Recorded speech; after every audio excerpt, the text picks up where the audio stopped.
आज मैं अब्बा हूँ और सड़क टू है हारमोनियम। तो ये अब्बा आज जम के हारमोनियम बजाएंगे बिना किसी झिझक के।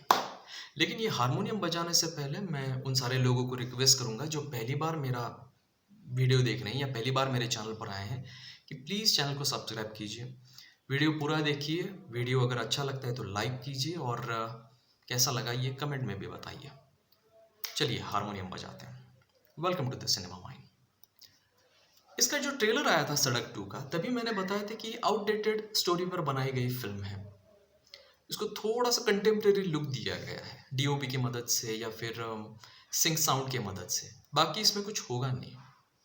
मैं 2 मिनट के लिए अगर नेपोटिज्म का मुद्दा या फिर महेश भट्ट ने जो पागलों जैसे स्टेटमेंट दिए सुशांत सिंह राजपूत के डेथ के बाद, उसको अगर मैं साइड में भी रखूं, उसको अगर नज़रअंदाज भी करूं, तो भी इस फिल्म में रिव्यू करने लायक कुछ नहीं है।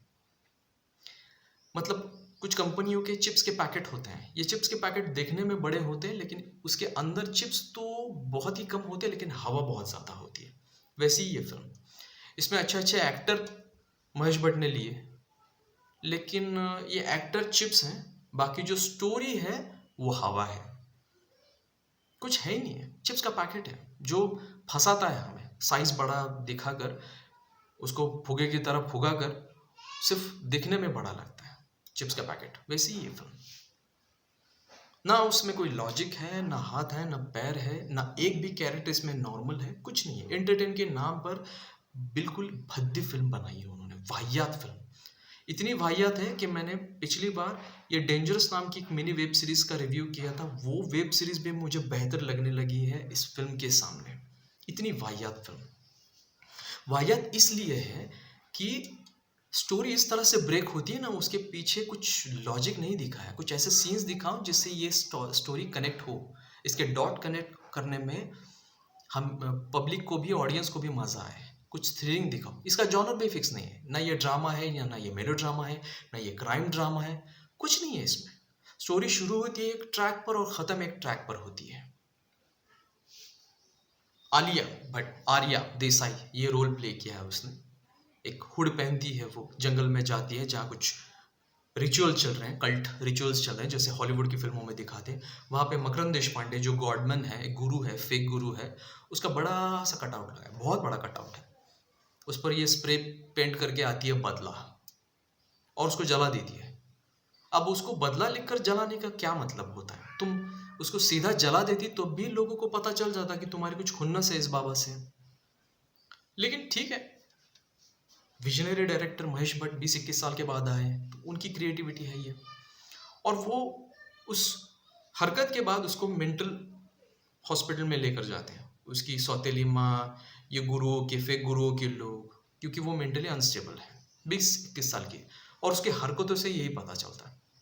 और यहाँ रवि किशोर सड़क 1 से, मतलब सड़क फिल्म से कनेक्शन जुड़ाने वाली यही एक तार है, संजय दत्त।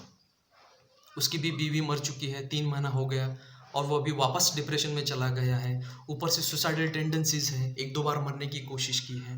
और इतना ही नहीं है, उसे हेलुसिनेशंस भी होते हैं। मतलब उसकी मरी हुई बीवी उसे दिखाई देती है, उसकी आवाज़ सुनाई देती है। एक सीन पर हम देखते हैं वो बातें कर रहा है अपनी मरी हुई बीवी से, खुद से ही बातें कर रहा है। और उसका दोस्त उस पर तरस खाकर उसके फेल्ड सुसाइड अटेम्प्ट के बाद बोलता है कि जा डॉक्टर को दिखा। तो ये भाई साहब जाकर डॉक्टर को ही एक ज्ञान की घुट्टी पिलाकर आ जाते हैं। आलिया भट्ट वो भी सन की, संजय दत्त वो भी डबल सन के। अब ये 2 विजिबल पागल लोग हैं। मेरे को तो लगता है ये इसके स्टोरी का थीम ही ऐसा, इसलिए महेश भट्ट ने जो फालतू की बातें की थी कि सुशांत सिंह राजपूत को ये परवीन बाबी वाले लक्षण है या डिप्रेशन है, मेरे को तो लगता है इस फिल्म के प्रमोशन के लिए ये सब कुछ उसने बोला होगा, क्योंकि जो उसने बोला वैसे ही कैरेक्टर उसके फिल्म में है संजय दत्त के रूप में। तो उसको लगा नहीं होगा कि ये प्रमोशन के चलते ये बुमरैंग होगा और आज ये फिल्म इस तरह से पिट जाएगी। मतलब ये नेपोटिज्म के और उसके रीजन से तो पिटती ही पिटती, लेकिन इस फिल्म में भी कुछ दम नहीं है, मैंने जैसे आपको बताया। और फिर आलिया भट्ट जाकर मिलती है संजय दत्त से और ये जाते हैं कैलाश कैसे तैसे करके, और बीच में ये आदित्य रॉय कपूर आता है। अब उसका कुछ कनेक्शन नहीं है इस स्टोरी से, ये ऐसे ही उसको जबरदस्ती से स्टोरी में घुसेड़ा गया है क्योंकि हीरोइन के लिए एक हीरो चाहिए, बस यही लॉजिक है। बाकी हीरोइन के लिए अकेले हीरोइन अच्छी नहीं लगेगी ना। आफ्टर ऑल बॉलीवुड की फिल्म है, कमर्शियल फिल्म है, अकेले हीरोइन को लेते तो फिल्म नहीं चलती। पुराने उसूल महेश भट्ट की, तो एक हीरो जबरदस्ती डाल दिया, आदित्य रॉय कपूर, विशाल, और उसके पास एक कुंभकर्ण नाम का उल्लू भी है। मतलब लोगों को उल्लू बनाया है फिल्म बना के, और फिल्म में भी उल्लू है। मुझे लगा कुछ उल्लू का काम होगा, मैंने ट्रेलर में भी बताया था, कुछ मेटाफोर होगा, कुछ ऐसा कुछ दिखाने की उन्होंने कोशिश की होगी क्रिएटिव। लेकिन जिस तरह से उस उल्लू का इस्तेमाल हुआ है उस फिल्म में, वो देखने के बाद मुझे जैकी श्रॉफ की तेरी मेहरबानी है फिल्म याद आई। उसमें से कुत्ते का जो रोल है ना उस फिल्म का, उस कुत्ते के रोल को जिस तरह से मतलब काम दिया है, वैसा ही काम इस उल्लू को इस फिल्म में दिया है। और ऐसी अलग अलग एंट्रीज होती रहती है कैरेक्टर्स की, बिना हाथ पैर के, बिना कुछ किसी लॉजिक के। मतलब बिना हाथ पैर के, मतलब हाथ के, तो ये गुलशन ग्रोवर आ जाता है, इसका एक हाथ उसने खुद ने ही काट दिया, टुंडा है वो। क्यों काटा, अगर उसका रीज़न हम सुनेंगे तो जैपनीज गैंगस्टर वाले भी शर्मा जाएंगे, क्योंकि वो छोटी उंगली काटते हैं ये पिंकी, वो भी कुछ अगर गलतियां हो जाते हैं धंधे में, तो इस तरह के उनका मतलब है। ये भाई साहब पूरा हाथ काट देते हैं। और ये स्टोरी शुरू होती है उस फेक गुरु के अगेंस्ट बदला लेने के लिए, एंड कहीं और चीज पर हो जाती है। क्या दिखाने की कोशिश कर रहे थे पता नहीं, मतलब पूछना पड़ता है कि कहना क्या चाहते हो। और कैरेक्टर एक से एक पागल, ये दो पागल हैं ही, संजय दत्त और आलिया भट्ट। आलिया भट्ट का बाप उससे बड़ा पागल, रिच, एकदम इंडस्ट्रियलिस्ट, एकदम रिच आदमी है। वो भी जब भी देखो रोता रहता है। वो बाबा मकरंद देशपांडे, आधा टाइम तो वो क्या बोल रहा है ये नहीं पता चलता। उसमें से एक पुलिस ऑफिसर है, वो ऑफिसर कम हवालदार ज़्यादा लगता है। गुलशन ग्रोवर को अच्छा लगता है स्क्रीन पे देखना, लेकिन वैसे भी वो आजकल फिल्में नहीं करते। ये सिर्फ भट्ट की फिल्म है, महेश भट्ट की, इसलिए शायद उसने हाँ किया होगा। बकवास फिल्म है, उसको सिर्फ कंटेम्प्रेरी लुक दिया गया है डीओपी की मदद से, बाकी इस फिल्म में कुछ नहीं है।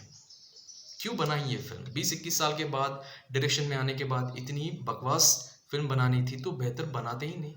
मतलब इस फिल्म की स्क्रिप्ट कोई स्ट्रगलिंग राइटर लेकर आता तो महेश भट्ट उसे चप्पल फेंक के मारता, मतलब जैसे कंगना रनौत को मारा था ना वैसे।